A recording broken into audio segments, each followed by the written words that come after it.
Jazzcast Pros. Wow, that was an interesting podcast.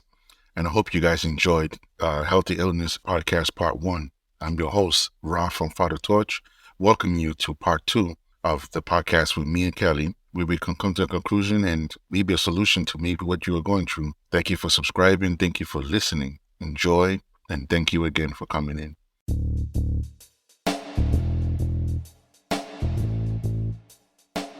Welcome to Father Torch, the podcast to help you, the new and renewed fathers, cope with the anxiety and stress of fatherhood so that you can be the father you wish you had. I'm your host, Ra, founder of Abilment Foundation and artist, father of 9. My mission is to help you reclaim your power and ease your concerns about being a father in today's social climate.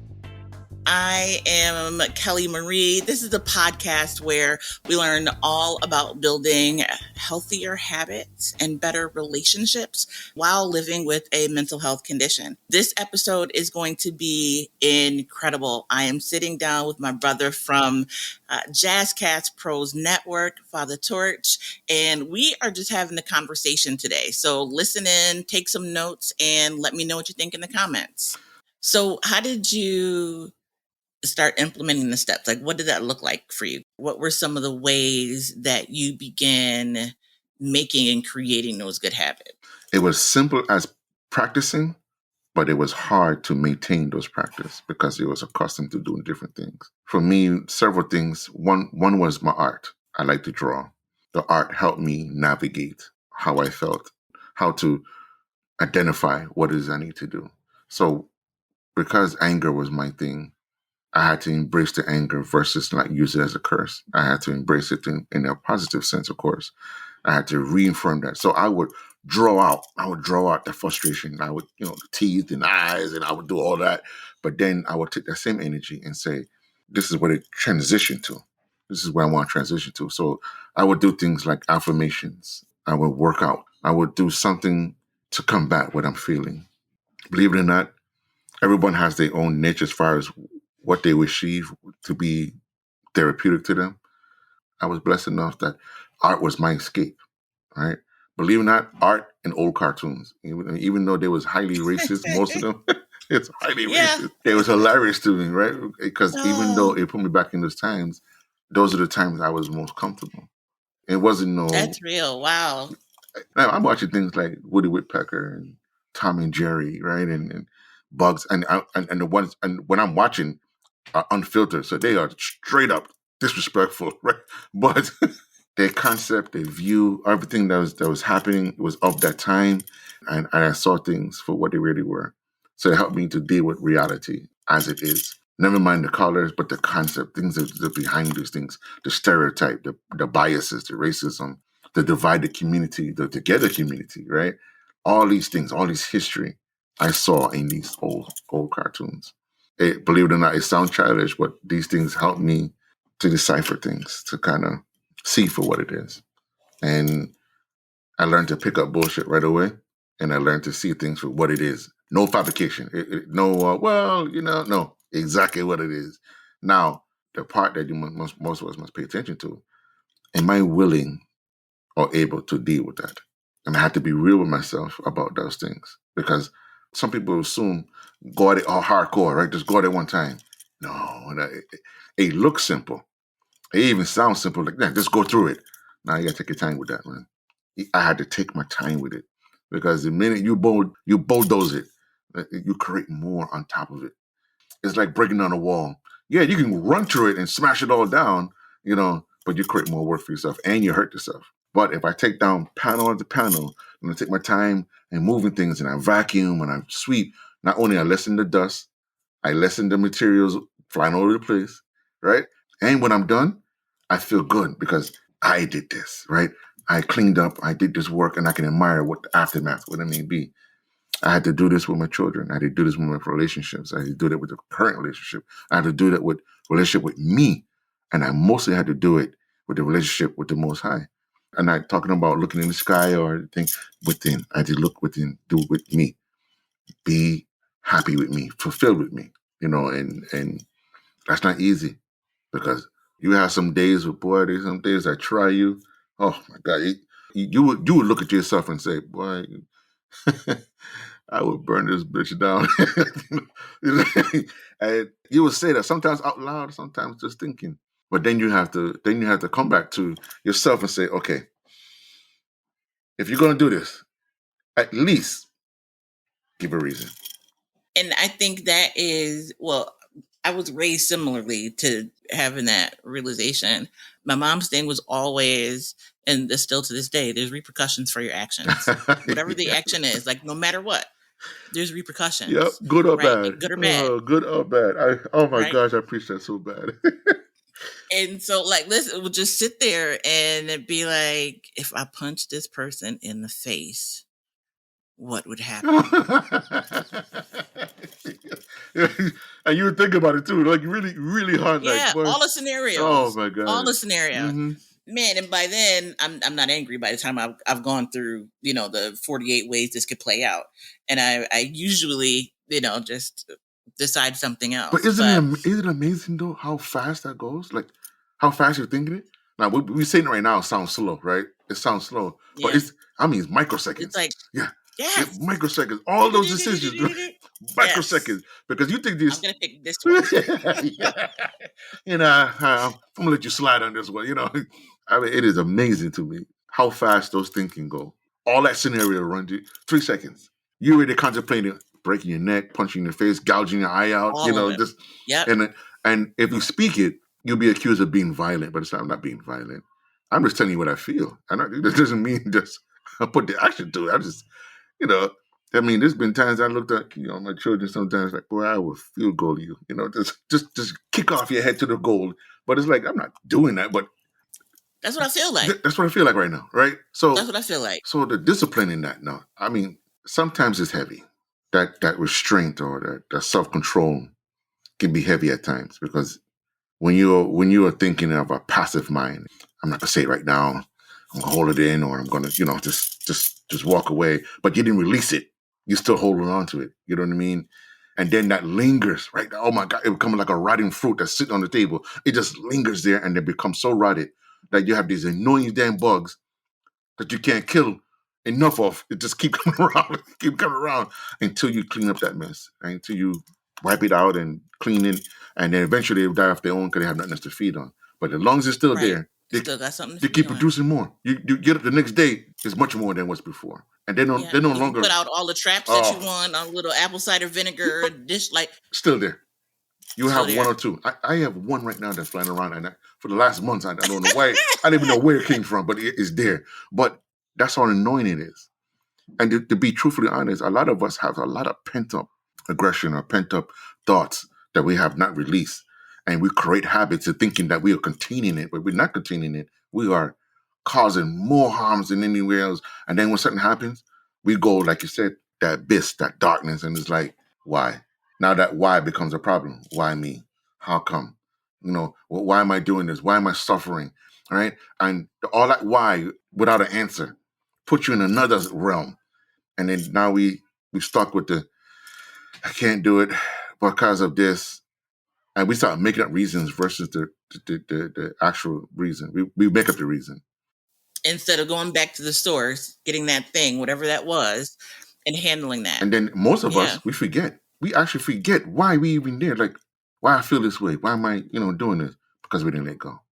We hold on to things, and then we blame everything, and I mean everything. Why we feel the way we feel. I'm mad because I don't like people. That's a broad brush. I mean, there's many people who don't like people. It doesn't mean that's the reason why you're doing the things you're doing. Like I told you, man, I have a brother. He struggles with general anxiety, but he does nothing about it. He's trying to just function with it. Hard worker, right? Man, this man will work till the fingers are broken, right? That's how much he would work. But he's alone. But he don't know how to relate to someone else because his family history has always been, at best, dismay or dysfunctional at best, from mama straight down to papa, right? On both sides of the family. And the constant clash done a lot of things to him. And it's to the point now that right now, say me, you talking right now, this would be very difficult for him. Like it would be so dry and cut. Like it won't be like, hey, how you doing, Kelly? It won't be like, it would be like, Yeah. Mm-hmm. You know, look all around, you know, kind of like it just would be very uncomfortable for him. Like he won't be able to handle it to the point that he'll be so quiet that you hear a fly fart. That's how quiet and withdrawn he would be. And like he would be that withdrawn. Believe it or not, when we first met, I mean, when we first met, we didn't click like that because again, his anxiety, you don't see the label on someone and say, hey, he got general anxiety. You know what I Right. mean? You don't. So I looked at him like he just an asshole. I mean, everything. It was a critic. Something. I mean, he would just be banging you with all kinds of insults. You know, like, dude, man, listen, I'm a grown man. You know, Right. Like who you right. Listen, it got to the point. One day. Believe it or not, this is how we became tight. This is going back in the days. You know, you have a best friend because you and him fought before, or you and her fought before. You had some type of clash where it's like, yep, y'all like this now. We at work, okay? We at work. In the middle of work, we lifting up logs and doing things, and we trying to get this order out right and whatever. And I don't know. We looked at each other one day, like, I don't like you, because you just, you know what I mean? Like, I'm trying to get along with you. I'm trying to be patient with you, but you just keep, you keep coming at me, because you're uncomfortable. But why are you here? I don't care. You get that. I don't care. You know what? You want to talk outside? We're going to talk outside. We're just going to talk outside. We went outside. I swear to you, we went outside between two different orders or blocks of stuff, and we duke it out. Right? We duke it out. Right? We literally duke it out. And then afterwards, it was like, you ready to talk now? Like that's like that, right? Wow. Right? That's like that. We ready to talk. And from that day forward, we've been like this. Like we was killing work now. Now we working together, and we started talking. At first, we were still insulting each other, but we started talking. Then it was like we kind of realized we're not that far apart. Our differences, like I didn't trust, and he definitely didn't trust because of his anxiety. So it's like I was helping him to be more comfortable. You know what I mean? Talking to people, and that goes back to those social supports, right? Like he needed, out of all the negative. And, they could be negative or positive. They just are social support. They could be broken but you gave him that positive social support that he needed in order to be able to relate to you. Yes.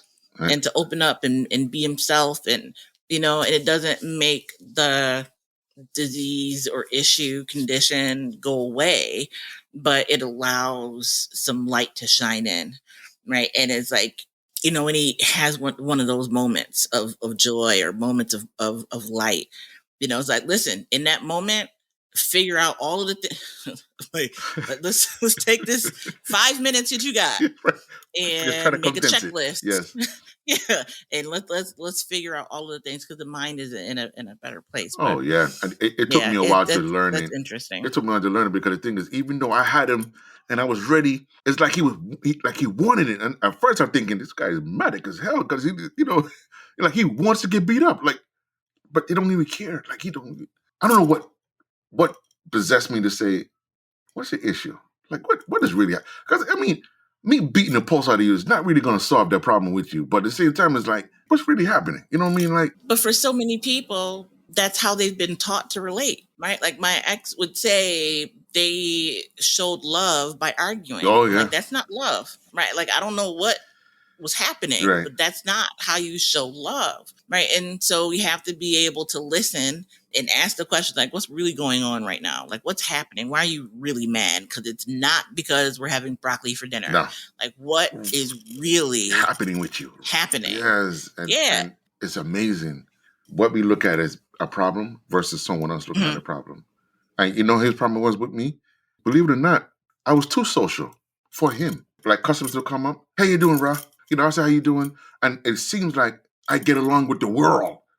But him is like, I can't stand nobody. And here you come, Mr. Popular, and it's like, I'm thinking to myself, what are you talking about? Like, what are you talking about? To him, everybody was an enemy. Everybody was out to hurt him. Everybody is pretty much just, he's the hardworking and no one appreciates him. It was more him saying this is what he felt. And this is how he articulates things. And over time when we talk, we started talking, so now I made it my mission that, when we're together, especially when we're together, I do upliftment things. Yeah, I tease him. I tease him. And like most guys, we like to bust each other balls, So, but this is his way of being him. right? Because Mm-hmm. to everybody else, oh, he's an asshole. His jokes are cruel and dark. But the thing is that's his humor. He has a dark and dry sense of humor. But the thing is, that's just what they're accustomed to. His idea of telling a joke is teasing what bothers you, right? Like, you know what I mean? Like, if you say I might have car troubles, so guess what he's going to do? He's going to yeah, if you were, if you're a real man, you have a better car. He would he would say things like that, but it's not personal. But if you're not right, guess what you're going to take it as? Oh, you jab it at me. Right. And even his responses and things, those initial ones, he's seeing the interactions with other people probably, through that lens of trauma. And so you don't get to see the situation for what it actually is because you have on this trauma lens. And so all you can see and evaluate what's happening is through that lens of what's happened to him. Me as a person. And it's not our fault. It's not our fault that it happened, but it is our responsibility to get better. Right. To figure out what happened and how I could do better within this situation. Like, I had to realize I could never be whole as long as I was holding on to the things that tore me apart. Right. Like, I had to let those things go because otherwise I'm holding on to the things that are ripping me apart. Hey, if you're enjoying this episode, check out the Healthy Illness Podcast with me, Kelly Marie, as we build healthy relationships while living with mental health conditions. I'm diagnosed and live with borderline personality disorder, major depression, and generalized anxiety. And despite those diagnoses, I've been able to live a full life. I have healthy relationships, a great career, and my mission is to help you do the same. So join me for Healthy Illness Podcast. New episodes every Monday on the Jazzcast Pros Network, found on the podcast player you're listening to right now. Be the light. So to people who are listening, how would they know that if they think it's normal? How would they know that things they're holding on to is actually causing them the problem? It's learning what a healthy relationship is, right? And if people have never been in a healthy relationship, it like you said, it's hard to know. But there's ups and downs to everything. And when I say relationships, I mean all the relationships, intimate relationships, familial, friends, work, whatever, sports teams, like all of the relationships. And it goes back, I believe, to forgiving yourself and understanding that you have been through some things have happened. Life has been unfair, and that's okay because that's what has happened in the past. Like, yesterday is literally gone. You can't get it back. I can't take back 8:00 this morning. Like, it's gone. It's over, and I'll never see it again. And so we have to begin to realize that where we are right now in this present moment is what we have responsibility over and all that we can affect change over. I can't change next year, but I can lay some foundations today that may benefit next year, right? But it's living in the present moment, like what's happening right now. I'm not in an abusive relationship right now. I'm not living or around the person that abused me when I was a kid. Like, I was a child. And so some of the things we have to do is realize that a lot of this stuff that has happened to us, especially as children, as adults, we still view them through a child's eyes. Like, we have to go back. Yeah, like that's when the memory was made. And so we got to understand that a lot of the things that have happened to us, we only saw through our eyes. And so I'm not talking heavy trauma, just, stuff like fighting with kids, your friends, and you think nobody likes you. And you have to look at it through a child's eyes and realize that you don't know what those kids were doing or what those kids saw or, what your teacher might have been going through or all of the things. And so I think it really starts there, understanding that our experience is only our experience. And each of us all have a different viewpoint as to what happened and how things occurred. But it's healing. It's understanding that healing has to take place. That's true. I do understand that it is perception, it is assumptions, it is those two things hurt us the most, I believe. Hurt us the most, especially people of color. Hurts us the most because we see things so far, but a lot of times we're not present. We see things way ahead of our times, and we become tunnel vision to a lot of things. And then the assumption is that the reality which you see, you think is real. we never look inside. We look outside of ourselves. Or if we do look inside, we internalize. Like you said, we do it from a child's perspective. We haven't grown here. We go right back to that point and then try to deal with it the same way. Like, it can't work, right? The misconception and assumption of that we are okay as we are makes no sense, but yet we still do it, right? We still do it because we are complied and compelled to do it, conditioned to do it. And then we say things like, "Oh, people hurt." Well, that's a broad brush. That's a misconception and a misleading statement. However, it is a reality. It is a reality that if all I know is this is what I'm going to do, and I'm going to justify it. I would die for it. That's how much I would justify it. I would die for it. And however, the real reality is, you mentioned forgiveness. One of those keys is relinquishing guilt, right? Relinquishing guilt, forgiving myself, right? Forgiving myself first, letting go of the things that I have done, endured, learning the lesson, and letting go without remorse, without the guilt of, oh, if I let this go, I'm going to feel empty. Because loneliness do that to you. It make you feel like if you let go of this, you're going to be empty. And I had to let What go. will I have left if I let go of this anger? There you go. And it was like letting go of blanket in the cold. That's how empty. And the feeling was like, what do I do? Being angry was like a warm blanket.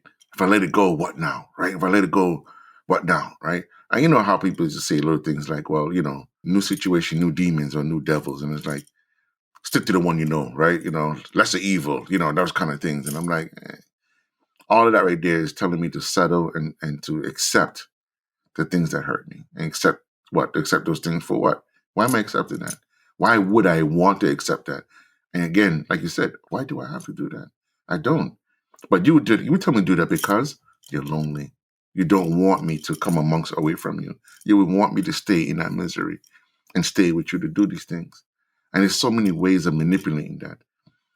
So many ways. Yeah, and I think that happens. It happens in all types of relationships. You spoke of forgiveness. One of the most important things we can do in a healing journey is to forgive our parents. No matter who they were as human beings, no matter who they are, no matter what they did, forgive them because they did the best they could with what they had. That's one way of looking at it. Even if that was absolutely horrible, fucked up, right? Like, they were raised by somebody too. They were shaped by their surroundings too. So just, me, I'm 46. So at 46, man, I had my first kid at 18. I've learned a lot, and I would not be the same parent I was to my children at 18 that I am now at 46. Ain't that amazing? But they were raised by the 18-year-old. Like, I can't change that. But my hope is that at least, that my kids will be able to see that I'm just human, right? And I'm not excusing abuse. I'm not excusing mistreatment. I'm not excusing any of that. What I am saying is that they are human and they are broken. We seem to think that our parents are these superheroes because we were dependent upon them literally to live. But they're human beings. They're two people that came together. Biology happened, and here we are. Right? They were not then gifted with the gift of wisdom and knowledge and understanding and compassion simply because they had a child. Like, it doesn't happen that way. Just like it didn't happen for us. Oh like, my gosh, that didn't happen. The 18-year-old me was not the same as 46 me, and I have learned a lot through those journeys. But however, it doesn't mean I haven't caused any damage. However, I don't feel guilty. Because the fact is, I did what I thought or perceived to be best, right?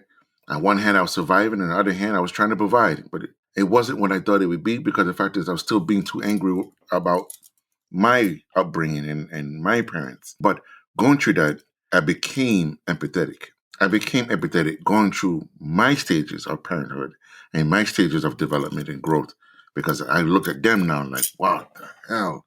I see why they went on drugs, or I see how life is, that they thought they was doing good or doing extra, and then coming to be something else. And, you went from selling to using, or you went from drinking, drinking to really drinking.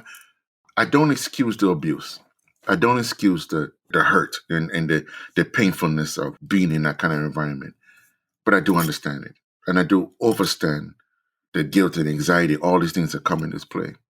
It took me it took me a while to learn that lesson because I was still in my way. I was still in my way because, again, even now, I'm an angry man. I am very angry. However, time, discipline, knowledge, ultimate wisdom of things has allowed me to how to express that, decipher that, how to distribute it in a way that is less unhealthy and that is less damaging to myself as well as others.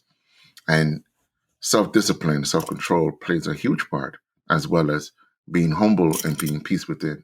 Because if I didn't find fulfillment and love in me, this anger would be a whole different beast. A whole different beast. And I know that. But how many of us don't know this? And they rage out, right? Rage out. Any moment given, just rage out. And for a while too, some of us. And then they put other things to influence us to do other things as far as drugs or alcohol or things of that nature, which creates another path of more destruction. But I had to learn forgiveness, and I have forgiven, but I haven't forgotten. And every day is a testimony to that. Every day is a testimony to practice every day to forgive. Most of us think if we forgive that one moment in time, it's all good. No, this is a daily ritual. Okay, this is the everyday thing. So I want to make that clear. Forgiveness does not mean I forgive you Tuesday and I'll be forgiven for the rest of the year. No, you got to do this every day.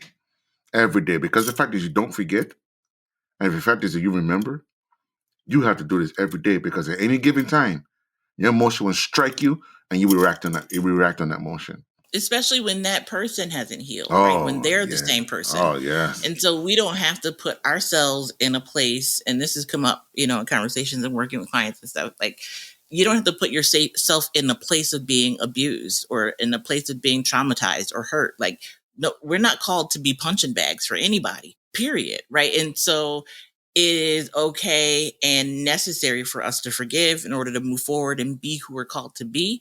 But we are not expected to forget and allow people to mistreat us.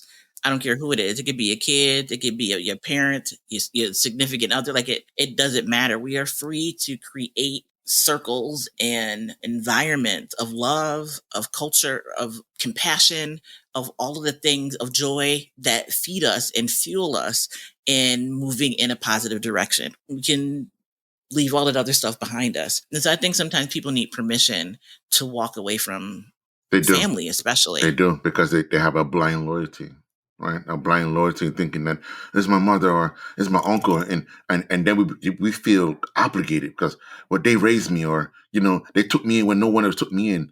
Those things does not warrant blatant abuse and trauma. Okay. It doesn't warrant those things. And nor does it says, well, you have to accept it because I did X, Y, and Z. For all you know, I did it because so I can't do this to you. And we have to understand family does not mean no trauma or pain. Friends does not guarantee no drama, no pain. Life itself does not even guarantee that. What is guaranteed is that when you forgive and let go and you move on and you protect yourself, those things become guaranteed because you're doing this on a daily basis. You know the difference between someone who's considered to be wicked and out of order and bad and whatever words they want to use, and versus the person who's supposed to be holy and sanctifying is that one practice every day and one doesn't. When I'm considered to be wicked, scamish, or just downright out of order, it's an everyday thing for me. So of course I'm gonna get good at it. Every day I practice how to do this. Every day I practice how to scam somebody out of something, rate them out of things, or I'm practicing every day. So to me, it looks so easy. Every day I practice this. Right. To someone who doesn't do this every day because they assume and have that perception of, well, if I say my Hail Mary Tuesday on Sunday, for the rest of the week I'm good. I don't have to do anything else at all. And this is practice. This is something that is being told to us to do. If I do this Sunday, and I forgive this Sunday, and I give my tithes, and I do this, for the rest of the week, I am blessed. I don't need to do anything. And then when I do something and I get caught at it, oh, wait a minute, I got an extra Hail Mary. No, no. Every day should be your duty to seek fulfillment, purpose, love, self-care, mental well-being, emotional center. Every day should be this ritual for you.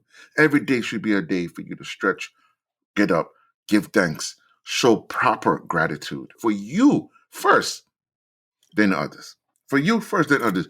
I guarantee you, you will see things differently. That word gratitude, oh my gosh, proper gratitude. Show gratitude of you, what you have gone and how far you have come. And know that you are not alone. Like you didn't do this by yourself. Only way to break that spell. I don't care what no one tell me. Only way to break that spell. Love it. This has been such a good conversation. I think we have to do this more often. Yes, we do. I want to do this more often. This is so therapeutic. It's not even funny. I appreciate you so much. This has been so good. It really has. Thank you. I appreciate you and the wisdom and the knowledge that you promote and express. And I truly admire your willingness to share and express, like, this is me. This is what I go through, and I'm happy to explain or even tell you what was my state of mind without going scientific, right?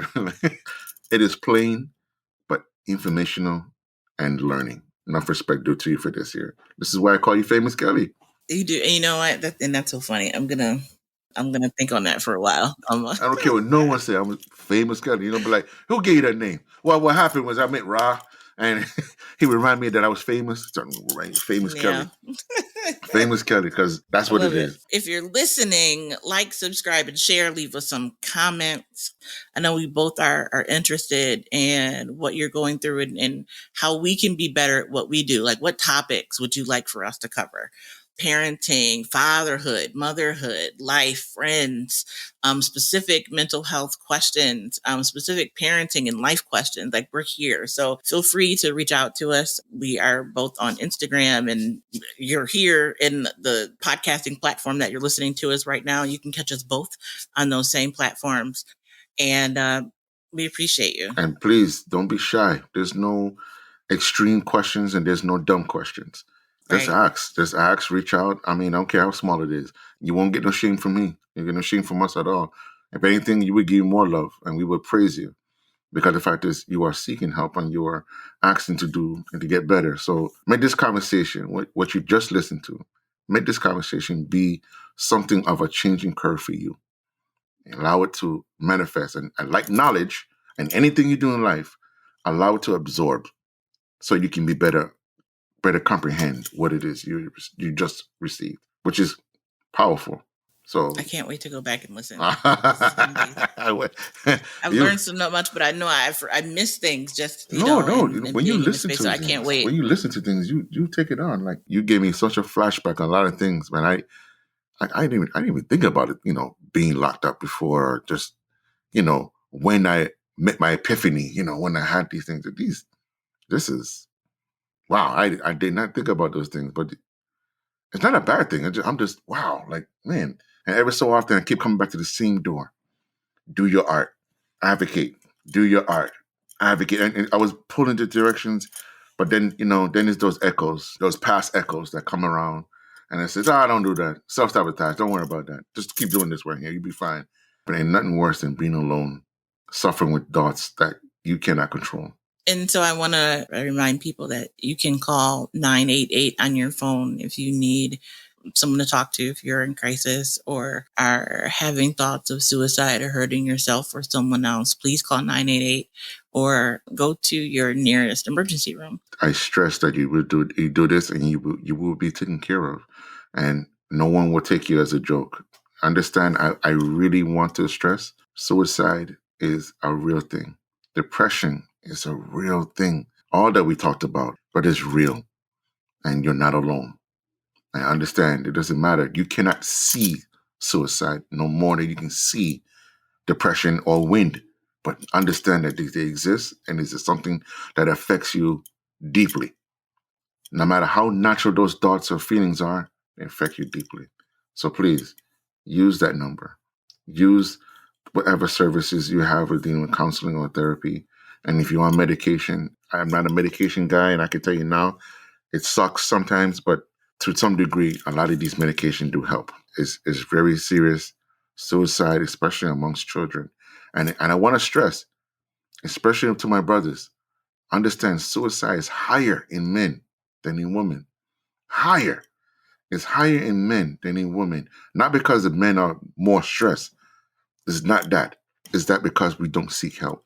We are damn near programmed to say, if we feel these thoughts and feeling this way, we are to suppress it, push it, go through. Don't do anything about it. Sit in the corner and lick your wounds. We are more likely to not seek help because of our upbringing, our thoughts, our culture, even religion at times, keep us from seeking this type of help. And, men tend to take more fatal methods to taking their lives than women. Women attempt suicide more often than men, but men die by suicide more often. And when you think about how many people have gone to sleep intending never to wake up again, but they do. And so they get up and just keep moving like nothing ever happened. But yet it's in their mind. They're still hurt there. Yeah, it's still there. There's still pain there. And a lot of folks never get to the point of just addressing it. And so I encourage you to, even if it's just skipping through some of our podcasts and seeing a topic that jumps out at you and resonates, do that. Begin the healing journey. So until the next time, be the light. Yes. Be the light. And join me for the next episode, Sunday, streaming live on Apple Podcasts, Spotify, wherever you get your podcasts from. Enjoy and be blessed. Father Torch out. Guidance.